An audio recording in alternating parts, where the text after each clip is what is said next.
Connaissez-vous cet homme? Bien sûr, c'est Raymond Poulidor. Enfin, les Français l'appellent plus souvent affectueusement Poupou. C'est un très grand coureur cycliste. Pourquoi Carambolage vous le présente-t-il?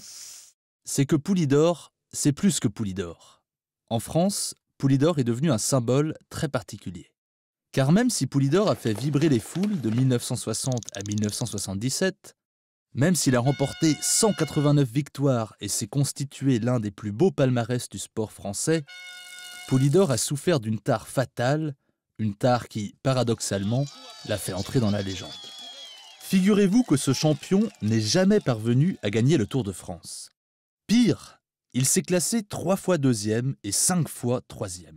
Il a couru la grande boucle 14 fois sans jamais parvenir à endosser le fameux maillot jaune de leader du classement général.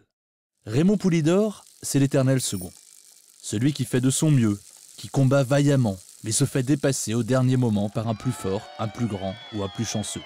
Celui qu'on aime et qu'on voudrait voir gagner, mais celui qui, abonné au coup du sort, tombe, crève ou se fait renverser par une moto.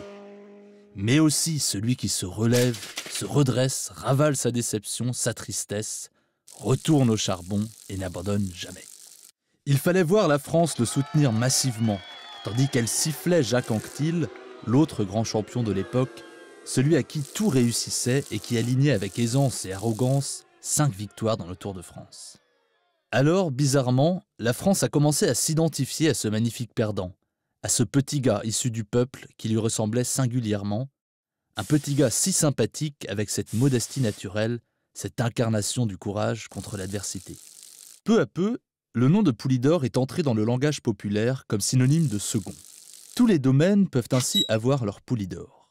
On parle du Poulidor du basket, du rugby, du football, mais aussi du Poulidor de la littérature, de la politique ou de la chimie moléculaire. Le syndrome Poulidor, c'est une sorte de fatalisme à la française, un mélange de complexe d'infériorité et de résignation. L'expression probablement de ce que ressentait la France de cette époque, des années 70 et 80, une France qui commençait à comprendre qu'elle n'avait pas de pétrole, que son influence sur le plan international n'était plus la même, qu'elle était maintenant condamnée à jouer, elle aussi, les seconds rôles. En juillet 1998, la France gagne la Coupe du Monde de football. Elle exulte, elle croit avoir brisé le mauvais sort qui la vouait jusqu'alors à l'échec. Elle pense en avoir fini avec le syndrome Poulidor. Mais le succès est de courte durée. Poupou rôde toujours.